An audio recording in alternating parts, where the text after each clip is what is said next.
The key to building a business is the whole you.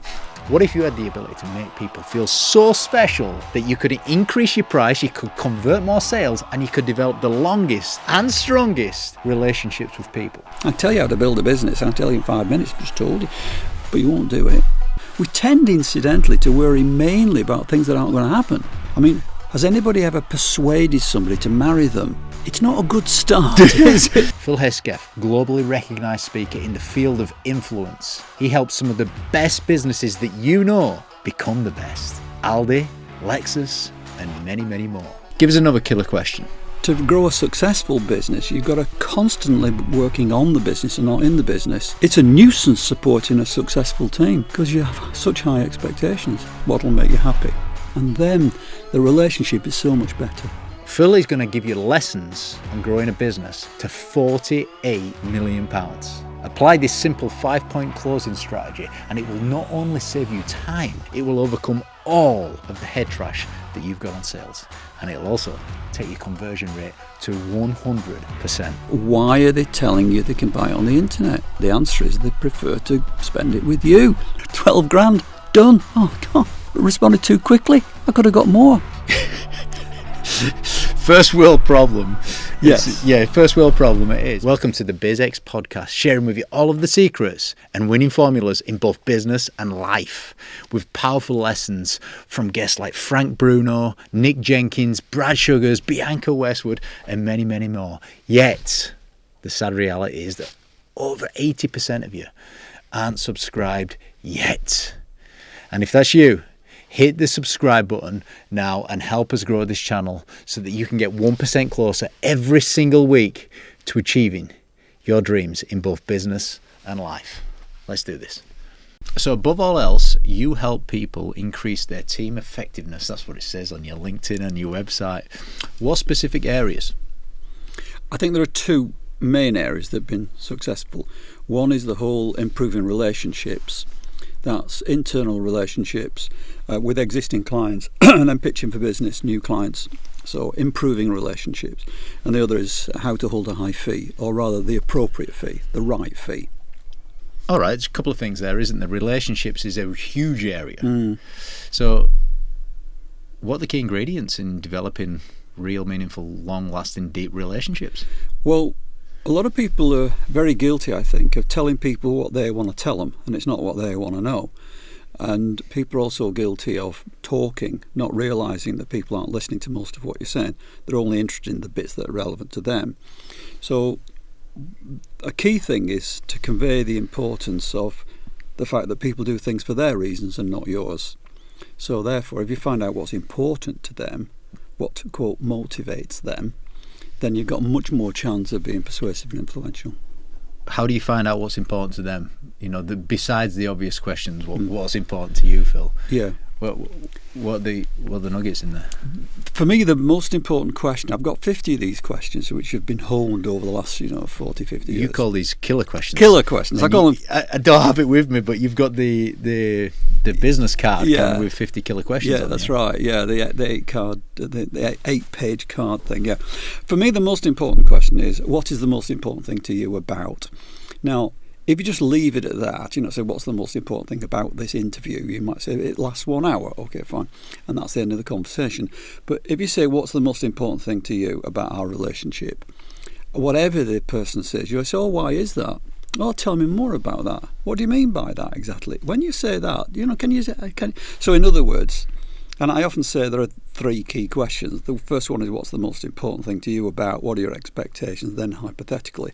And it's not 3 questions at all. The first question is usually 8 or 9 questions.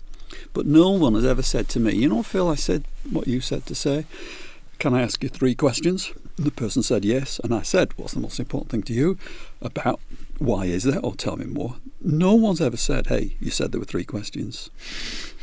Because they like to talk about themselves. That's their favourite subject, It is. So that first question then, what's most important to you about XXX, whatever we're talking about here. Then you've got 8 little mini questions. Tell me more. Yes. How long has that been most important to you? Can you expand on that? Expand on that. Yeah.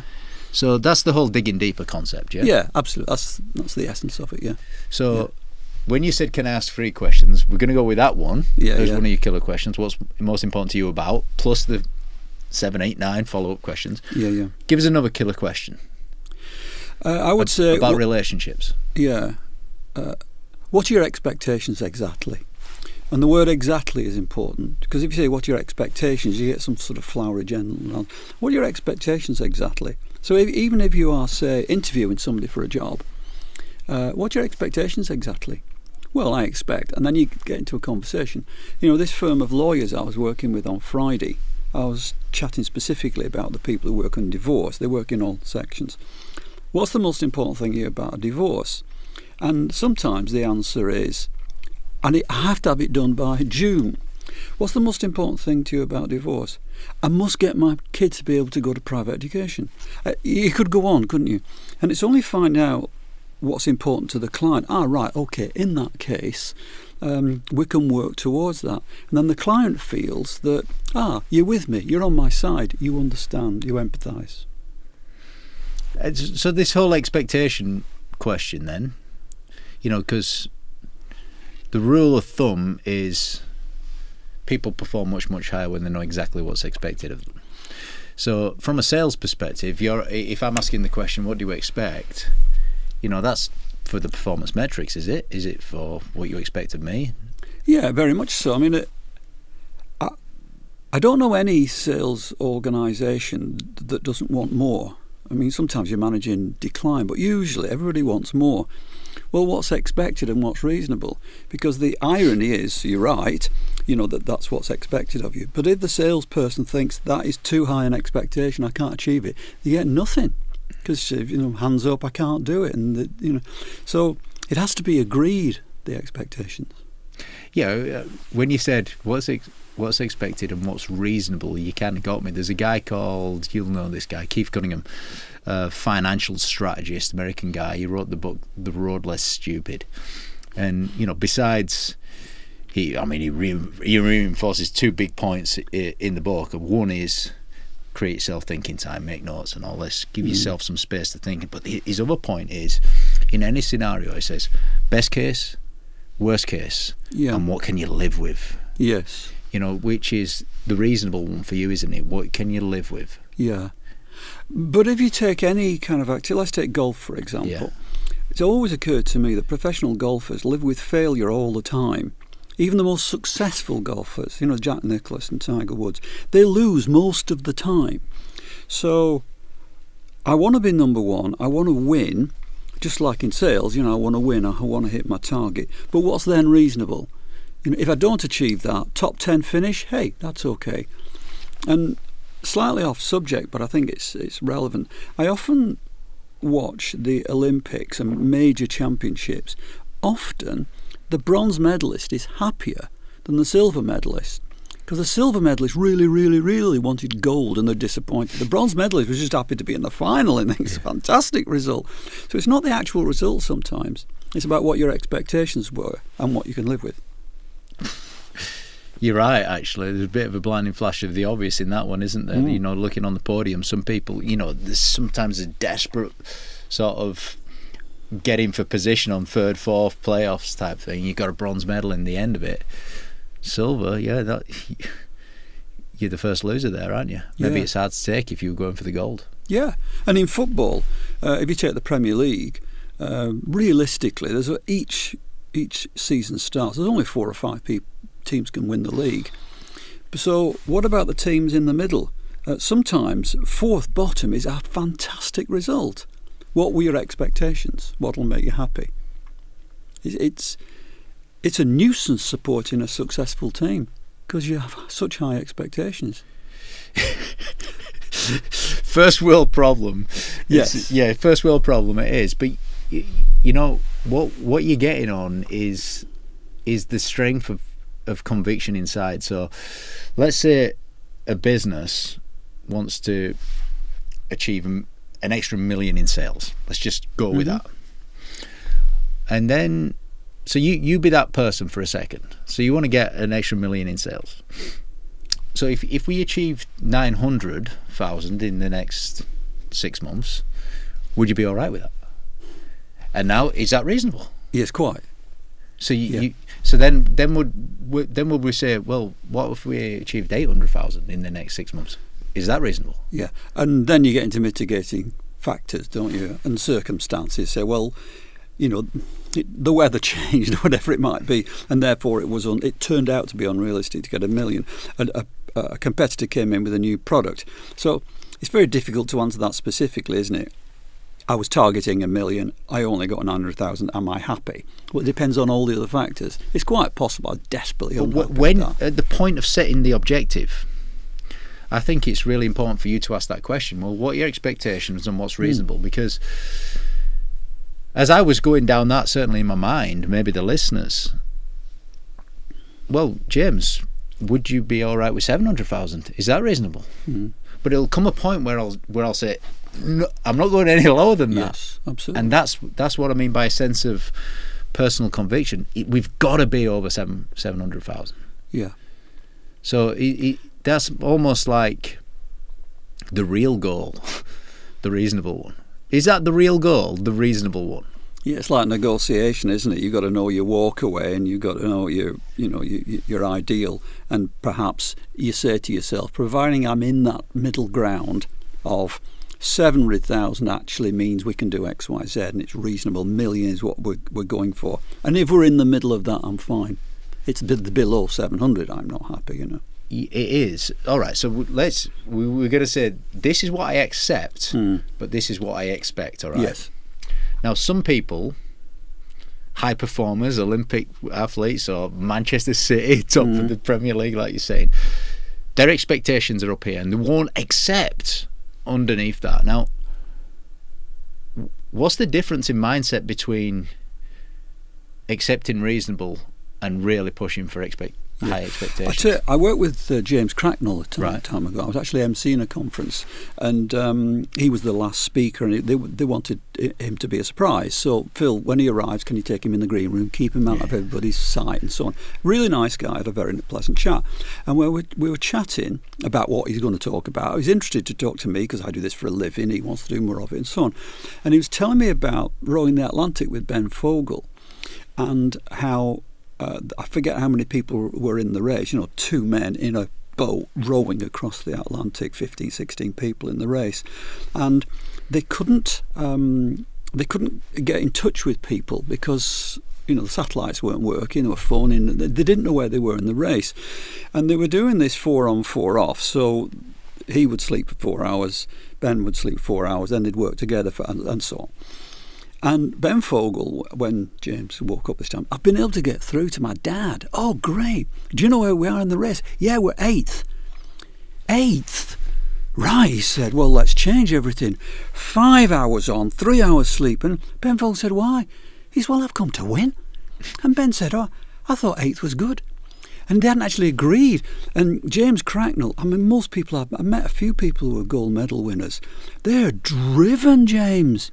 It's like never occurs to you to do anything else. I worked with Colin Montgomery, played golf with Colin Montgomery actually, and he was saying every time he teed it up, I can win this. It's a different mindset to most people. So when it comes to that sales target, you give me £1 million throughout my life, I can do 1 million. Mate, boy, I can do more than 1 million. It's kind of natural attitude to it.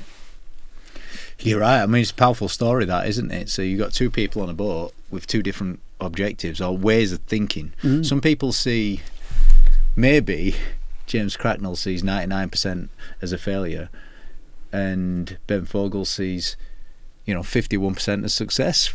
Yeah, we've done better than the rest. But they hadn't had the discussion at the point. What's the important thing to you? What are your expectations? What your well, let's discuss before we set off in the boat. I said to James, didn't you chat beforehand about he said, just assumed he'd want to win. He said, I don't know anything unless I want to win. Well, there you go. Assumption is the mother of all, yeah? So how important is that chat for alignment on the objective? Critical. How common is it? Ooh, now that's a different question, isn't it?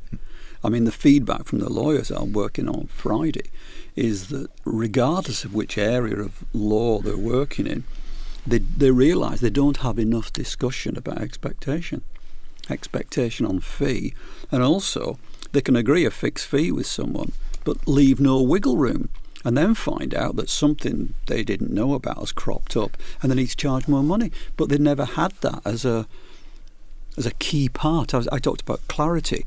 When you agree a fee with someone, there's got to be clarity about what we can do for this fee, what it includes and what it excludes.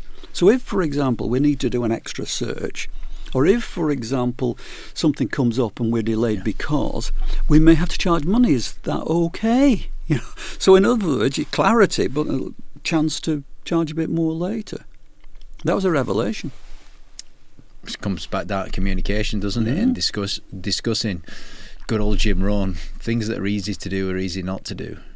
It's like you're having that discussion with a team of lawyers last week. It's quite easy to actually say, guys, what we're going to do with this, what we're going to do, what are our options with our fees. It's also easy to put that discussion off, isn't it? Yeah, and they don't want to have the discussion. And really what we're talking about here is clarity around objectives. Yes. Very earlier on. Now, for a couple of points that you've said key for relationships is, number one, what's most important. Let's get a deep understanding of it, and let's get a real understanding of the expectations. Absolutely. Both those two things are going to contribute massively to our relationship. Yeah? Yes. Anything else? I often tell this story, 100% true story. When we ran a business, we had an overdraft of 400 grand and we needed an overdraft of 800 grand. We were growing too quickly. The clients weren't paying as quickly as we had to pay the TV, the radio, everybody else. So I went to see the bank manager at Lloyds Bank in Leeds. Pat Spence, the manager was called. And I explained we needed 800 grand. And he said, I agree, Phil. So I'm thinking, this meeting's gone well. He said, I'll give you 750. I said, no, Pat. We need 800, Yeah, I agree, Phil. You need 800 and I'll give you 750 on one condition. The condition is you put 50 grand into the business. I said, well, me? Yeah, you. I haven't got 50 grand, Pat. I've got a wife and kids. I haven't got 50 grand sloshing around. You've got a mortgage, haven't you? Got a house? Remortgage your house. And that was the condition. And I did remortgage my house because he said to me, Phil, I don't want to be in the canoe paddling down the river with you on the bank waving at me. I want you in the canoe with me. And I kind of got it. And I think if you look at most businesses, what the clients want, they want to feel like the person at the company that's being sold to is in the canoe with them. We're in it together. We want the same thing. And then the relationship is so much better. You got me there, when you told the last part of the story. I want you in the canoe with me. You got to commit. Did you find the 50 grand? Yeah. Well, look, let's go here now, because you built a business to 48 million. And that is a serious business, yeah? It took 17 years, was it? Yeah. 17 years. What are the three biggest mistakes you made building a business to 47 million? And, don't restrict yourself to 3 if there's more than 3, and go with less than that if there's... Sometimes I felt that we were laying the track and the train was running down the track and somebody was picking up the track afterwards. If you said, what's your mistakes, it'd be difficult to rank them, and we could spend an hour on the mistakes I made. But I think the biggest one was we win the client, we start doing work for the client, and then I'd be off on my white horse charging about trying to get another one, instead of really truly consolidating, looking after people. We found too many clients. I mean, we're successful, we grew every year and we always made money, but too many clients kind of drifted away. They bled away because we weren't looking after them as well as we could and should have done. So I think that's the biggest mistake. Winning the business thinking, right, that's it. Now I learned from that, but I think that's the biggest mistake. Second mistake, I think, was in recruitment. Initially, I recruited people who were like me. And when you're recruiting people for the accounts department, you don't necessarily want people like me. It's like everybody's woo, going for it. So I started using Myers-Briggs and accepting that, you need maintenance engineers, not just people who were, go chasing after the business. I think those are two off the top of my head, probably as the time progresses, I'll go, there's another one, James. Made a lot of mistakes. If you would started that again now, and you literally had to build another business to 48 million, how would you approach it? Well, very similarly. I mean, I think our bank manager saw this as well. I think what happens to most businesses, I'm sure there's some stats on this, but I don't know. Most businesses either grow to the point at which the shareholder or shareholders are happy. So you could be a plumber or a joiner or a plasterer, whatever. Yeah. You get to the point where I'm happy now, whatever that means to you. Whether that means I need a Rolls Royce or it means 2 weeks in Filey, you grow to this point and then you plateau and you just kind of move along. Or businesses grow and develop and actually collapse because they don't have the wherewithal to run a business. To grow a successful business, you've got to constantly working on the business and not in the business. I never really handled any accounts. I never managed an account, because I always felt that if I get bogged down in that, we wouldn't grow. And it wasn't in my nature anyway. So you stuck to the commercial side of the business. Yes. Marketing, sales, front end. Yeah. Is that, and I do see other businesses throughout the UK coming off the tools, but going into the commercial side of business. That's a decent strategy to start with, but you're still in the business if you're on marketing and sales anyway, aren't you? Sure, absolutely. So getting off the tools and getting into the sales seat or the marketing seat is a big point. And do you attribute some of your success down to that early on because you weren't delivering to the customers? You probably... You said if I could go again, we'd win the work and look after the clients better. Yes, or rather, I would make sure other people were looking after the clients better. Right. That's the key thing. We couldn't have grown if I wasn't constantly looking for new business. And there's a few times when people would say, where are you going today, Phil? Oh, I'm off seeing HSBC. Phil, we're busy. Yeah, I know. I'm thinking about next year. And I think quite a few advertising agencies have said to me, can you help us get new business? And well, I'll spend a morning with you, okay, and I'll tell you how to do it. But I feel like saying, I never have done, I feel like saying, but you won't do it. The key to building a business, my experience, is the whole, I saw this and I thought of you. So this antenna is always out, so that if, as a particular client that we're interested in, what can I tell them that they don't know that they would like to know? I used to every morning go through the newspapers and magazines. I had a secretary who did it as well. Oh, that'll be interesting. So even now, Aldi, who I've worked with, I saw in which magazine how supermarkets get the best out of you. It's called Trolleyology, a height of stuff. And I just tore it out and sent it to my contact at Aldi saying, I saw this and I thought of you. It's all the time, James. It's like constant. One of my clients said, you can't stop yourself, can you, Phil? So Lexus is one of my clients, and I always get which magazine, and I see how they're doing in which magazine, just tear it out. Oh, I saw this and I thought of you, and send it off, And it's that constant thing, which is why I say, I tell you how to build a business, and I tell you in 5 minutes, I just told you, but you won't do it, because people just don't want to put that much effort in. That's not the first time I've heard that. I saw this and thought of you. In fact, I quote this and I quote you all of the time. I mean, just anyone paying attention right now, write this down wherever you are. Stop if you're on your phone and literally get it on a Google Doc or on Microsoft or on your notes. I saw this and thought of you. Because when you do that, it opens people's eyes. People listen, whatever it is. And then you've got to go and find something. Yeah, for sure. About that's going to be useful to that person, yeah.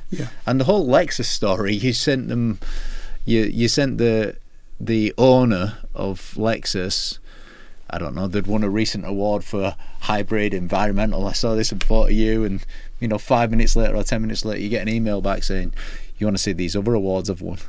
Very, very powerful story, but you got me that, and it's a very, very powerful engagement marketing strategy to grab people's attention. But there are two keys to it. One is to always be at it. You're constantly looking in the Sunday paper, the daily paper, the magazines. Here's something on a podcast, whatever it might be. You've got to be constantly at it. And the other is, don't do it too regularly. Don't say, right, every Tuesday I'm going to send you something. Whoa, you're putting yourself under pressure then. Don't do that, But I used to monitor, when I worked in advertising, I'll still do it now, the key clients I wanted to work with and put a little tick in the box each time I sent them something, And we used to do research. So, for example, we wanted a client in the bathroom business. Okay, we've got clients in kitchens, and forgive me if you know this, but in advertising, if you've got a kitchen manufacturer, you can't have another one. Typically, it's just not what you do. So bathrooms, we want to be in the bathroom. So I highlighted the 6 biggest bathroom manufacturers at the time. I think Shires, Armitage, Shanks, Twyford, etc. And we did research on their advertising, each of them. Then I called them and said, I've got something I think might be interesting to you. It doesn't cost you anything. The price is you've got to come to the agency and I'll tell you what everybody thinks of everybody's advertising. And well, yeah, sure. What's the price? Well, the price is I get to tell you what we do. And if you use us, fine. If you don't use us, that's fine. But 2 things there. One is I'm telling people what they're interested in. And the other is I'm building up obligation. And we finished up with 2 clients, funnily enough, from that. And they were both happy with that? Yeah, because they're completely different market sectors, different areas. And they knew up front? Yeah. You'd communicated kind of expectations up front there? Mm. Okay, so that was a double win. I'm just reversing back into these relationship things, because good old Dale Carnegie, How to Win Friends and Influence People. Yeah. Fish, make me feel important, safe and happy. Just make people feel important, safe and happy. And it strikes me that I saw this and thought of you plays into that realm really nicely. It does make them feel important. Important anyway. Yeah. And happy. Safety is something that your tone and how you come across is something that you're in control of. Make me feel important, safe and happy. And it does win friends and influence people then. Dale got it right. It is, for me, the ultimate self-improvement book. There's never been improved on, really. I mean, there's a lot of work out there. It's very good. I read a lot of stuff. But I read that when I was 15, and I thought, ding dong, yeah, that's it, And I've lived my life with that ever since. It's the biggest single influence in my life, that book. Okay, so let's just go on that one then for a second. So making people feel special. Let's just encompass it in making people feel special. How do you do that in everyday life? Well, if you know what's important to them, if you know what they're interested in, that's a good starting point, isn't it? I think it's about doing something for someone without expecting anything in return. There's a pleasure, I think, in helping an old lady cross the road who doesn't know who you are, and you'll never know who she is, and you'll never see each other again. But there's a satisfaction in knowing you've helped someone, And if you have that kind of psyche, if you like, that antenna open, that I just want to help here, it comes back. It does. I'm reflecting back as I'm saying this and asking you questions. The moments I've caught myself doing it well to other people, it's just in the moment of really thanking someone for whatever you've just received from them, and say that was next level, and using the name and something like that. If you can create a little bit of a memory or create some kind of positive emotion running through someone's veins, very good. So like you've given the example of helping someone cross the road. That's a small thing, yeah? So do the small things consciously. Yeah. And also it's very easy. I played golf last week with a friend of mine, and we were chatting about health generally, and he said, I've seen the doctor, said reckons I should lose 2 stone, which is a lot, isn't it? Having to lose 2 stone. And I said to him, it would have been so easy to say, well, you need to. It's like, that's not very nice, is it? I don't think he needs to, incidentally. Or how are you going to go about it? And he said, I need to lose 2 stone. I said, but Pete, it's all muscle. Now, it's just a nice thing to say, isn't it? And if we're not careful, we all say what's in our mind instead of saying, is this nice? Is it decent? I mean, I still think the best thing you can ever say to anybody is, can I tell you what I like about you? Can I tell you what I think you're good at? And sometimes just a touch on the elbow saying, hey, well done, great job yesterday, client's really happy. People glow. It's fantastic. I tell you this story. My wife decided we would have 3 sofas in our lounge, so we went to a store in Leeds and we bought these 3 sofas, and the lady, she's called Sue, she was very helpful, and eventually these things turned up. My wife was out at the time, and these 2 guys, they're big things, sofas, these 2 guys turn up. Hello, Mr. Hesketh, they've got your 3 sofas. Yeah, great, we'd like a cup of tea. No, we're a bit busy, but thanks very much, And then they put these little plastic covers on the shoes so they don't dirty the carpet, and they carry, big things, they carry these 3 things in. And then one of them got out what I can best describe as a kind of balsa wood cricket bat, and he kind of banged all the cushions up so it looks all pristine, Then is everything to your complete satisfaction? Now, he's been trained to do that, hasn't he? I said, yeah, it's super. Absolutely great. Thank you very much. Took the little plastic and off they went. So I phoned Sue and I said, you guys have just been and delivered the sofa. And she said, what's wrong? And I knew she'd say, what's wrong? I said, nothing's wrong. And I could feel her being taken aback, saying, well, why are you phoning me up? I just wondered if you could do something for me. She says, yeah, I will if I can. Can you tell the guy's boss, whoever that is, just that they did a really good job? Really? Yeah, they were great. They were super. They're exemplary. And you were asking me, is everything with... I said, how often does this happen? She says, never. I said, you did a good job too. Did I? Yeah, you were really helpful. Oh, thanks very much. Now, what does it cost me, this? 2 things are interesting. One is, it never happens. Why does it never? If something goes well, why do we not tell people? And I've made people's day, and it makes me happy too. It's a real win-win. So the question is, it's a rhetorical question, why don't we do it? Yeah. Do you know what that is? It's a small amount of effort in the moment. Yeah. Now. Yeah. Because there's only one time to do it, and it's... if you don't do it now, it's not as relevant tomorrow or next week, is it? And I actually think a lot of the world, and probably including myself, is guilty of, I'll do that and never doing it. Yeah. Almost procrastinating on it. But the intention's there, the action's not. And it's a small action. Help the lady cross the road. The lady who's just served you pie and peas. Go back and say to her, those pie and peas, the best pie and peas there. That has made my day. You have made my day.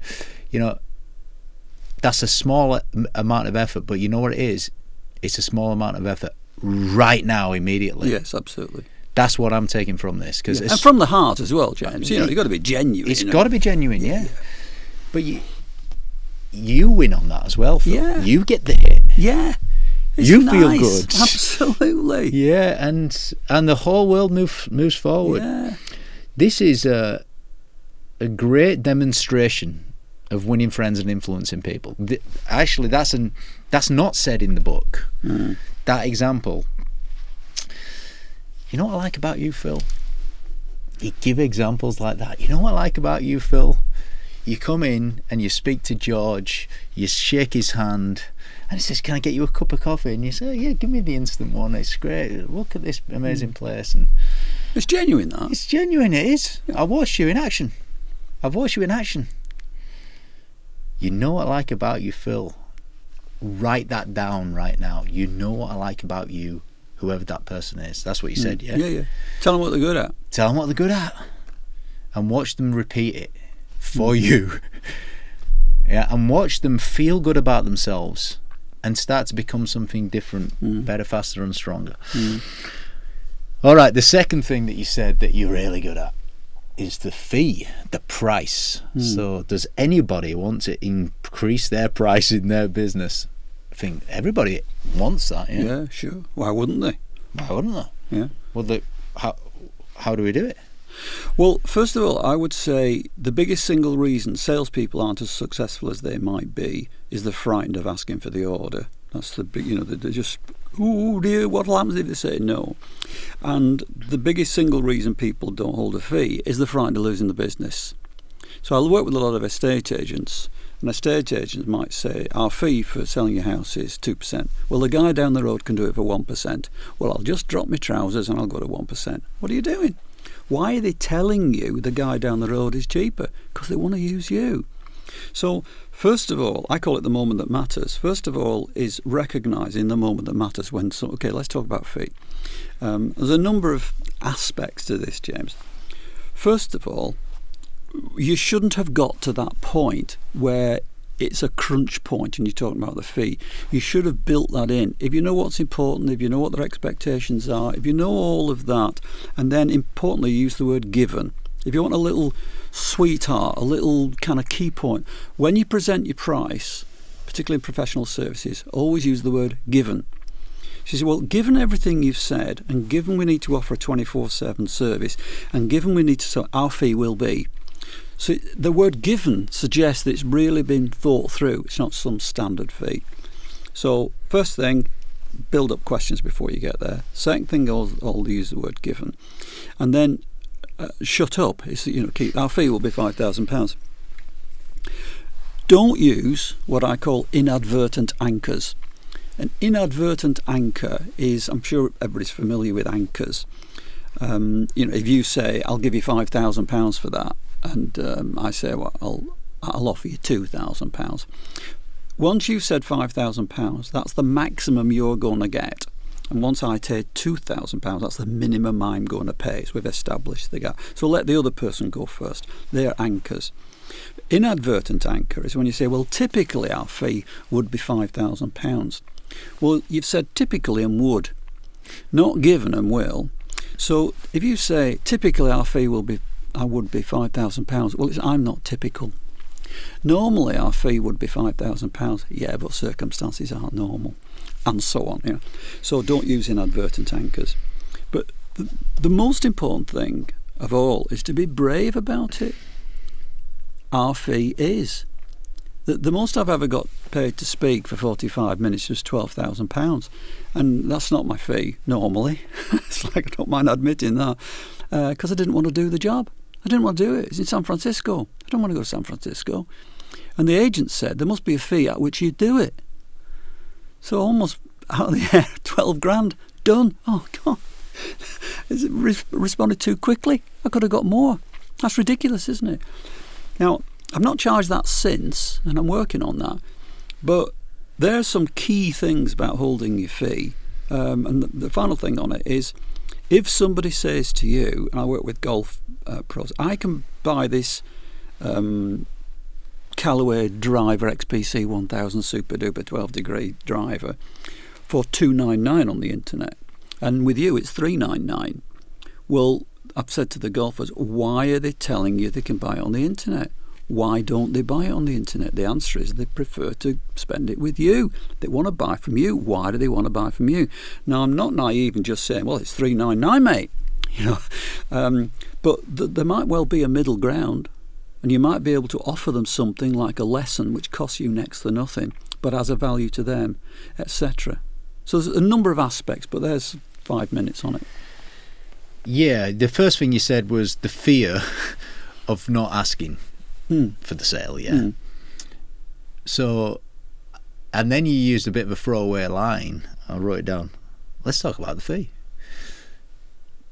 It strikes me you've got to be brave, because you said brave at the end of all that. You've got to be brave right at the start, and that's a segue in, isn't it? Yes. That's how we're going to now approach the fee. That's how everyone and the listeners, right, let's talk about the money. Yeah. I've heard someone else say, incredible in sales as well, let's talk about the bit that no one wants to talk about, the fee. Yeah. And there's a bit of jest in that, there's a little bit of humour in that, but you've got to have the courage to say that. Yes. To move into that. Now you're talking about the fee, and this is genius, isn't it? Given this is what we talked about, this is what you want, and this is what we will do, and then shut up and absolutely do not use the words typically, would, any other words definitely not to use whilst we're here. ambiguous words. Yeah, typically, normally, usually, under normal circumstances. All those. They're all, as I say, they're inadvertent because people don't realise they're saying them. But what they're doing is they're saying, look, my fee's £5,000, but I'll do it for less, in a frightened way if you start using those words. Could. Yeah. Another one. Yeah. Might. Yeah. Ideally, I'd charge you £5,000. I'm not getting 5,000, am I? No, you're not. But I'm really glad I asked that question, because it would have been stupid not to ask the question. Because as soon as you said usually, normally, ideally, they're traps that you can fall for. Yeah. But again, this is that courage gene, that braveness. You've got to be bold and brave with your words that you're choosing to use here, yeah?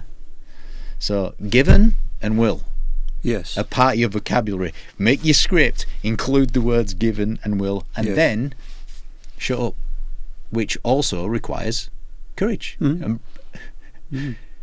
So, this is all closing, really, isn't it? Of course it is. It's all the part of the close.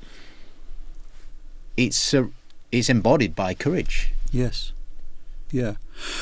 But also, I said that I've got these 3 questions. What's the most important thing to you? What are your expectations? I said the third one is a hypothetical question. Right? So let me give you the hypothetical question. Because people are frightened of holding the fee, because people are frightened of losing the business, because people are frightened the client might say no. Say hypothetically, so in other words, whatever, he's doing that tone of voice. Hypothetically, if I were able to do all the things that are important to you, and you can because you've discussed it, and hypothetically, if I were able to meet all your expectations, you can because you've discussed it, is there anything else we need to discuss? Now, you can't get a rejection to that. You can either get, we still need to discuss how many colours it comes in, we still need to discuss the fee, etc. Or, no, there's nothing else. Okay, shall we go ahead? So that hypothetical question takes away the fear. Does that make sense, James? It certainly does. It does take away the fear. And it pitches you in a really confident manner. Hypothetically, if I could do all of this, is there anything else that I would need to hear? Yeah. No, there's not. Okay, shall we go ahead? Maybe. So that is you must do that before the given. We've talked about this then, and does the hypothetical come before that point? It comes before the clause. Is it a temperature check-in or what? Yeah, it is really. I mean, sometimes let's separate business out into 2. It's a bit more complicated, this, but into 2 segments. One is, this is my fee for doing this work. That's what I do. I have one fee pretty much for what I do. Everyone has a keynote, there's one fee, and everybody knows what the fee is, so it's not a secret, 15,000. Yeah, ideally. So not normally. Yeah, quite. It's not normally. Usually. Yeah. So, if you've got a fixed fee, and it is what you do, like a plumber has a call-out charge, it's £60. It's the same for everyone. Well, you might as well just tell people it's £60 before. You don't need all the hypothetical questions. Before I come out, can I just double-check? My call-out fee is £60. Even if I'm only there for 5 minutes and I've just turned the tap off, whatever it may be, is that okay? Now, then you know what the expectation is. And the important, I'll just go on this plumber thing because I think it's significant. If you've got a leaky tap and it's causing a problem for you, £60, I'll pay £60 now because I just want that. And if he comes in 5 minutes and turns the tap off, that you agree to the £60. Whereas if he just says, I'll come out, and he turns the tap off, and then a month later sends a bill for £60, you think, that's a lot of money. He was only here for 5 minutes. Because the value of a service deteriorates over time. So when you want it now, you're willing to pay for it now. So for a fixed fee, whatever it is that you do for a living, if you've got a fixed amount and there's nothing you can do about it, you don't need the hypothetical questions because, that's what it is. It's really when you are trying to work out how much to charge someone legitimately, like lawyers, accountants, etc., then you need to cover that question. If you're not sure, just say, hypothetically, if I were to do all this and if I were to do all that, is there anything else we need to consider? Is there anything else you're uncertain about? The point being, James, you can't get rejection. And most people don't want rejection. Most people don't like rejection. I mean, who likes rejection? It's like, why would you like rejection? There's some serious lessons in all of that, deeper lessons that impact small businesses massively, because people are willing to pay when their emotion is at the highest. All right, he's only come round and fixed the tap. Let's go with the example you gave. The plumber's only come round and turned a tap off, but I couldn't solve that 5 minutes ago and someone else has. So I am most willing right now, because thank God, my emotions are at the highest, and it's the law of diminishing intent. Yes. When your emotions are at the highest, that's when you have to strike to do stuff. So from a small business perspective, then you've got to ask for the money there and then. Yes, absolutely. Get the invoice done now. Yeah. Yeah, both you and I know that, and lots of the listeners that are business owners, the guilty as charged here is they're not sending the invoices out straight away, and that is a big thing on business. They're not sending it out straight away. I mean, why wouldn't you?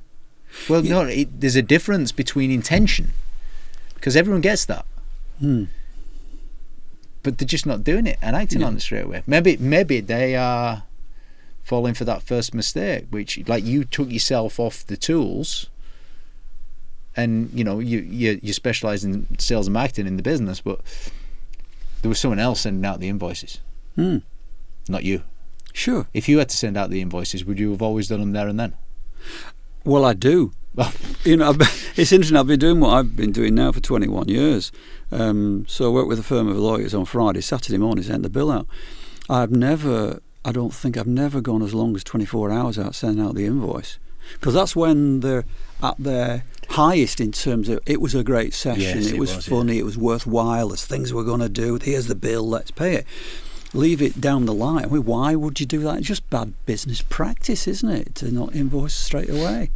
I can't think of a reason, James. There might be one, but I can't think of a reason why anybody wouldn't invoice straight away.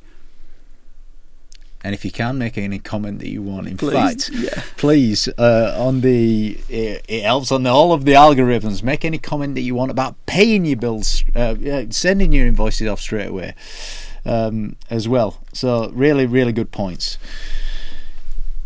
You're the master of persuasion, yeah?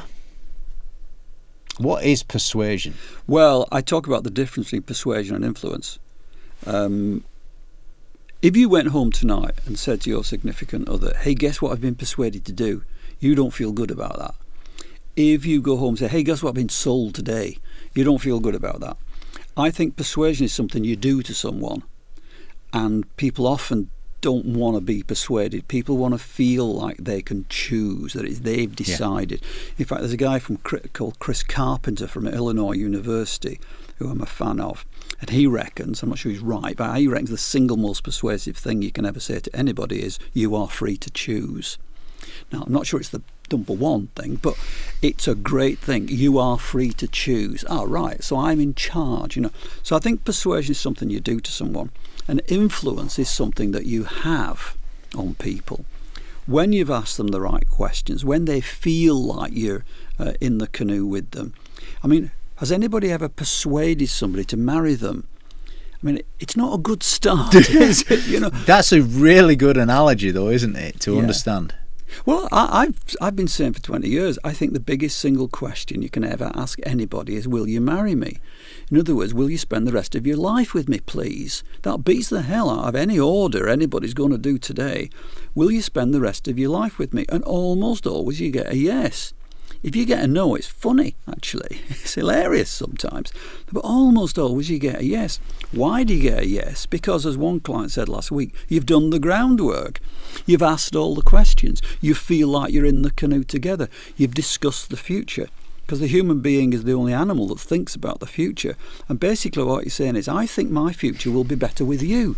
Do you think your future will be better with me? Shall we go ahead? And for most people, when they're seeking a new client, a new customer, what they're really saying is, I think your future will be better with this, with us. And if the client feels, no, I don't think my future will be better, well, they're not going to choose you, are they?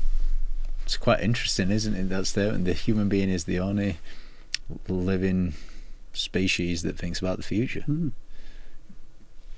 constantly? Do you think we daydream constantly? Yeah, I mean, people worry, and it's normal to worry. You know, everybody worries. What do you worry about? You worry about things that might happen in the future. We tend, incidentally, to worry mainly about things that aren't going to happen. Pretty unlikely it's going to happen. But we have concerns. Now, I wasn't worried about arriving here on time. Incidentally, I think early is on time. Yeah. On time is risky and late is unforgivable. But I had an appointment this morning in my hometown of Harrogate and I worked out, there's plenty of time. But you might get a problem on the motorway, so I can't be certain. Now, I wasn't overly worried, I wasn't anxious, but I was relieved to arrive in the car park with plenty of time to spare. So we're doing that all the time, aren't we? And I often say this, that if you say to a friend, I'm really worried about, whatever it might be, and your friend says, you needn't worry about that, that doesn't help, because you're worried about it. You know, everybody listening to this worries normally about things, not every day about everything, but we all worry. We all become anxious sometimes. What does help? If, that comment from the friend, you needn't worry about that. That's not helpful. What is helpful if you're worrying about something? Yeah. There's an expression called linear questioning, which means you repeat back what somebody said. So he said, I'm really worried about going to the dentist. Okay, when you say you're worried about going to the dentist, in other words, you repeat back what they've said, and the subconscious brain says, they understand me, because they've just heard. When you say you're worried about going to the dentist, what is it you're worried about exactly? Well, I'm frightened of needles. Why is that? Have you had any bad experience, etc.? Yeah, your 9 questions that you said earlier. Yeah, I'll give you another example. There's a train that goes from Harrogate to London, direct train at 7:35 every morning. And I've caught this train on a number of occasions. The first time I caught the train, I got a taxi to the station. And the guy said, the taxi driver, are you getting the 7:35? Yeah, hope it runs. Yeah, why is that? Well, it's got a bad reputation, the 7:35, for not running, has it? So I get to the station, I got plenty of time. So I said to the station master, just out of curiosity, I said, how reliable is this train? He said, well, it was late once. How long have you been running the train? 2.5 years. So you've been running this train for 2.5 years, and apart from Christmas Day and New Year's Day, it runs at 7:35 every morning. Yeah. And on one occasion, so it's like 800 times, Yeah. So next time I'm going to a different taxi driver says the same thing. I hope the 7:35 runs, has got a bad reputation. I said, did you know, out of interest, it's run 843 times and only been late once. So I've got 800 to 1, Well, like I say, it's got a bad reputation. It's like not listening at all. So people do get anxious about things. It's pretty unlikely it's going to happen. So the answer to your question is, how do you use linear questioning? If you explore it. Yeah. Energy flows where focus goes as well, to a degree. You focus on the negative and you feel it. Yeah. But linear exploring it, I'm not saying focus on the positive. What if it's late? Well, what if it's not? Yeah, yeah, absolutely. Yeah, at least balance. Yes. And the whole linear question there just helps you regulate and manage. And chat about it. Yeah. And then you think, because if I am worried about, for example, I'll give you a crazy example. So we went on holiday a few weeks ago. I live in Harrogate. I'm going to Leeds Bradford Airport at 7 o'clock in the morning. Now, flights you can't be late for, can you? And we allow plenty of time. On one occasion, once, in the 40 years I've lived in Harrogate, there was a really bad accident in Poole Bank, it's called. Yeah. It's a really tight road. And ambulances and helicopters and all sorts. And as a consequence, I missed a flight. I got a train. It was to Aberdeen. I got a train up, etc. But every time now, and it happened this time, I start worrying if that's going to happen again. I mean, what's my chances? It's pretty remote, but I can't stop my brain thinking about it. So when we get through Poole, it's like, oh, thank goodness for that. That's crazy. It's ridiculous. But it's an emotion that's been time-stamped in your memory. Yeah. And you're recalling it. It's just you because of you go into the airport, that your previous experience has told you this, and so it's just giving you that previous memory. It's why people have superstitions. You know, I'm always fascinated in sport, high-level sport. There's a lot of superstition about putting the left shoe on before the right shoe and pulling your sock up in a certain way. I saw an interview recently with this guy. He's a manager of a team, I think in Division 2, and he's worn a bob hat, and they've won. So now the weather's getting so much better, he's still wearing the bob hat. And he looks ridiculous because it's a sunny day. But he thinks that, I mean, and he knows it's ridiculous. But that's why we have superstitions, because we worry. So if you want to, the point being, as far as the viewer is concerned, if you want to be helpful to someone, a friend, who's worried about something, don't tell them they don't need to worry about it, because they're still worrying. Do you have any lucky socks? No. Lucky boxer shorts? No. Lucky shirt? Do you have a shirt that you're presenting? No. Do you always do your hair the same way? Yeah, but that's habit. Oh, right, okay. Yeah. But how do you know that you're ready to perform? Oh, what a good question. I did this gig at York University. Procurement people. The venue happened to be York University. And one of the stalls there, they had this little clip-on thing which measures your heart rate, your stress and all of that. And they said, just say experiment, Phil. Could you wear it for the day? See what you like when you go on stage. Yeah. Do you get nervous? No, I don't get nervous, I do it for a living. You know what's coming, don't you? So they then showed me this graph. My heart rate was 65, 70, normal. And then with about half an hour to go, it just started creeping up to, 100. And then we worked out exactly, and they said, please welcome on stage, la, la, la, la, la. Wallop, this thing went flying high, I mean, dangerously high. And then plateaued out at about 110, 120 while I'm on stage. And then took an hour to come down again. And I thought I didn't get nervous. So if you say, how do you know you're ready? Well, first of all, clean shoes, suit. I always go to the toilet. Superstition? Clean shoes? No, that's just standards. Feel, habits. yes. Yeah, okay. Clean fingernails, clean shoes, shirt and tie. I always go to the toilet before and just check that everything's right, So that's not superstition. It's just like, getting I'm in ready. the zone. Yeah. And so a few people said to me, do you get butterflies? And I get butterflies, but they're in formation, It's kind of okay. I mean, we've worked together at some big audiences, and it's the same for an audience of 1,500 as it is for 15. Mm-hmm.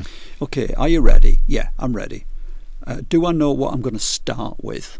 Because I don't have a script. I've never had a script. Yeah. I know what I'm going to start with. I'm ready. Okay, bring it on. You couldn't just say to me, oh, Phil, by the way, there's 1,500 people around the corner. Can you go and do a talk now? Whoa, James, give me a bit of time, to mentally prepare. Yeah. I want to go back to something you said earlier on about influence. And you might know Professor Martin Newman. He's a professor in emotional intelligence and leadership. And I learnt this from him, so you might disagree with this, but he's done research on it. He says there's only 2 ways to influence anyone, which is quite cool in itself. He says, inspire them. Mm-hmm. That can influence them, or manipulate the thinking. That both those can influence people. What are your thoughts on that point? I always shy away from the words manipulate. Yeah, it's got negative connotations, hasn't it? Yeah, for that. He didn't mean it like that, by the way, but there you go. Yeah. I think you can show people a way of doing things and influence them. I'll give you an example. I used to offer people constructive criticism when I ran a business. It took me too long to work it out that when you offer someone constructive criticism, it's not constructive and they just feel like they're criticised. And they go and tell their friend what I said and they think I'm a bad guy too. What I learned to do was, I'll give you a specific example. Let's say somebody works for me. She's called Sally. We did an event the day before, and I think there's things where she could have been better. What I used to say was, Sally, yesterday, I think there's things I could and should have done better. Do you know, if I turned up earlier and we'd thought about so-and-so, there's a couple of clients arrived early, so maybe buy some newspapers to fill the time, maybe. I just think there's things I could have done better. What do you think? Well, she's going to agree with me. What about you, Sally? Do you think there's things you could have done better? And I would say 8, 9 times out of 10, she will tell me the thing that I want to talk to her about. And there is again, another really good point, actually. I've not heard of necessarily giving feedback exactly like you've just said, but that is very good, because there's a chance that Sally will even give you her feedback before you've asked the question. You know, there's a few things that I think I could have done better, and I just want to get your thoughts on this. And Sally could say, yeah, I actually think I could have done this, and this better. You've not even that's gold standard if you've not even had to ask the question. Absolutely, because if you give of yourself first, yes, then you can certainly influence her behaviour. So, which is vulnerability-based leadership classic. Yes, yeah, and also asking questions. You know, what do you think of X? You know, Phil, I've got a problem. You know, I'm in a bit of a panic. The client's saying this. The deadline's on Friday. What shall we do? I said, okay, let's summarise. So I'd summarise what they'd said to me. Okay, if you were me, what would you do?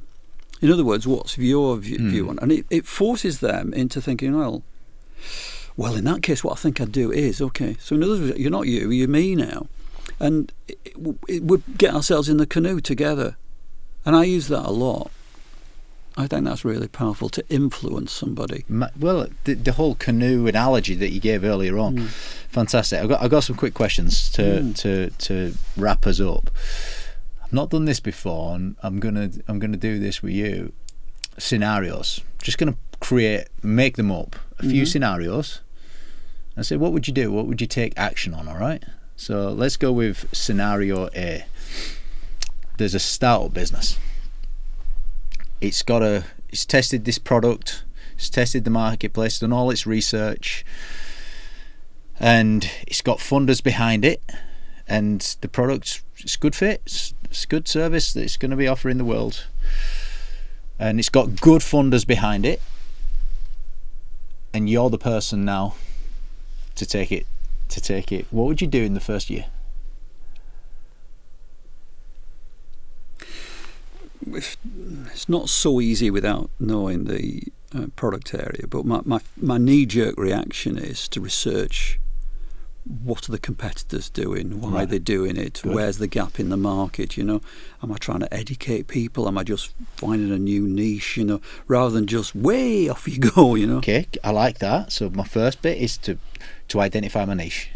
Analyse the market, the competition. Beautiful answer, by the way. Let's just keep going on this. Sure. Step 2. Oh, see, after that, I thought that was the end of the question. I know. Right, so step 2 is, let's make it a real scenario. So in my own head anyway. Yeah. So I've established the niche actually is at the top end of the market, and it's for people who are not going to buy the product themselves. It's going to be the business that buys the product. Okay, in that case, who is it that I've got to influence? And let's say it is businesses. I'll give you an example. I worked for this company called Caterace many years ago, and they supply catering to oil rigs. Yeah. Now, they were advertising in Catering Monthly and Oil Rig Fortnightly and all those good things. And actually, I worked out there's only 18 people on the planet can buy the product. So, okay, right. So, stage 1, you do your research. Stage 2, how many people can buy the product? What's motivating them? What's in it for them, etc. Then work out how to communicate to them. And these 18 people, it was all about building obligation. And it worked exceptionally well. But everyone's different, isn't it? You know, for me, research and understanding comes first, then the niche, and then saying, okay, how do I approach those particular people? Research, understanding, get the niche, and then how do I approach these people, which is sales, marketing and sales. Yeah. How am I going to approach them? Bit of a marketing plan that written down, and then off we go. Yeah. All right, let's go with one more example. Small business. Let's go small business. I'm making all of this up, by the way, so just putting you on the spot with it. It's been going for 5 years, so it's got to its 5th birthday. It's never got past 500k turnover. Owner's working 60 hours a week. Pretty stressed, you know, usually each month, you know, and they don't like selling. Next 12 months, what would you do?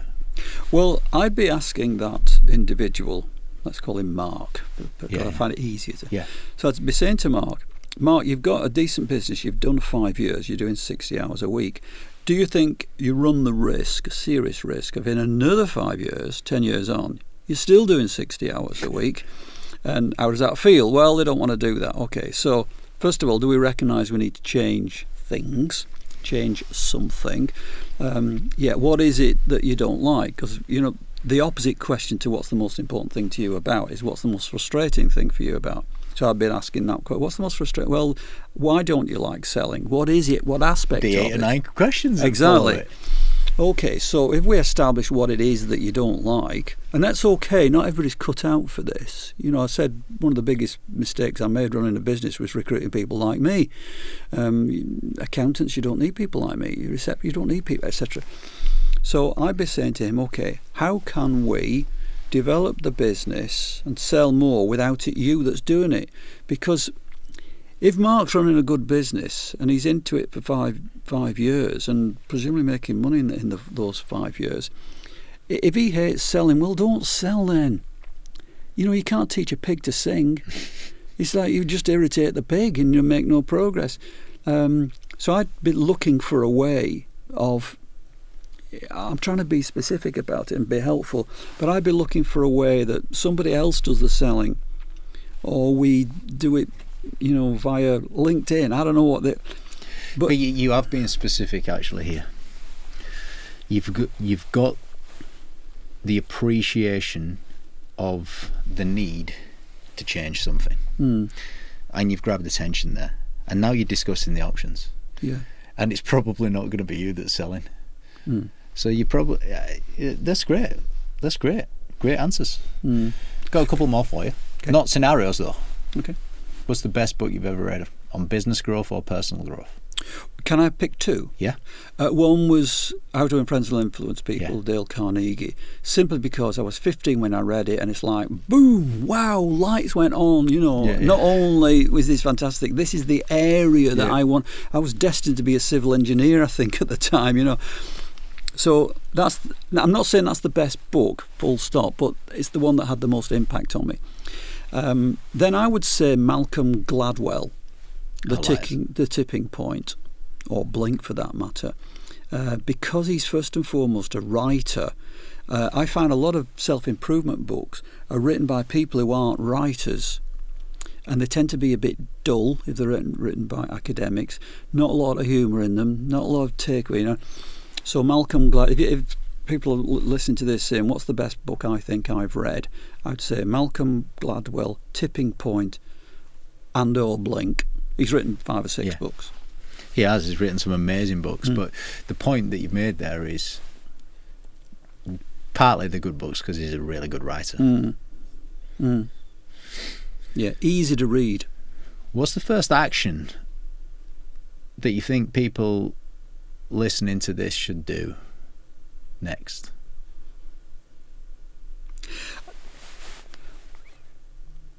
I've been studying for 20 years now what people can remember from what I've said, what people remember from interviews, anything, and the answer is not a lot.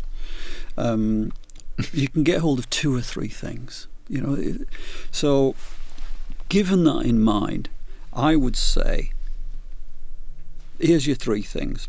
Go home tonight and say to your significant other, if you have one, what's the most important thing to you about our relationship? And then whatever they say, why is that? Or tell me more, etc. So you make a start on that question, and then that question hopefully becomes a habit. Also go home tonight and say to yourself, perhaps not on the same day, they'll think, what have you been listening to? Can I tell you what I like about you? Can I tell you what I think you're good at? Say it to your kids. My eldest, I've got 3 sons. My eldest son is in a career decision thing at the moment. And we chatted about it. I said, you'll make a good decision, Dave. Really, Dad? Yeah, you make good decisions. You think things through. You'll make a good decision. I could see him growing. And, he's a mature guy now. He's got a job. But tell people what you think they're good at. Ask them what the important thing is. And the third thing, ask about people's expectations. But do it within 24 hours of listening to this. Or, Oh, you won't? You won't. The chances are you won't. The chances are that it'll sit in the back of your head for a while. You'll beat yourself up over it, sabotage yourself a little bit, and procrastinate a bit, and the intentions are there. It's just so take action in 24 hours around, giving people confidence like you did with your son there, around asking the important question and the expectation question. Beautiful. It's a really good start. My favourite bit of this conversation actually has been some of the almost throwaway lines that you've used. You know what I like about you? Can I tell you what I like about you? I mean, that's just almost a throwaway line. It's just so nice. You're free to choose. You're free. That it was just like, to me, that's packaged up wisdom. Yes. When all of your experience in life, you've just given some real. It's been my favourite bit, just pulling out your wisdom and sharing it with everybody. What's been your favourite part? It's always good to chat, isn't it? Because you learn all manner of things. Hopefully people learn from listening to your podcasts, plural. But you learn when you chat. And you see, oh, James liked that. That's interesting. Must do more of that, And we're talking about my favourite subject. Here we are. Me. And influence. Yes. And influence. I say that in jest. Yeah. I saw this and thought of you. Well, on behalf of everybody, thank you very much, Mr. Hesketh. Thank you. Thank you, James. There we go.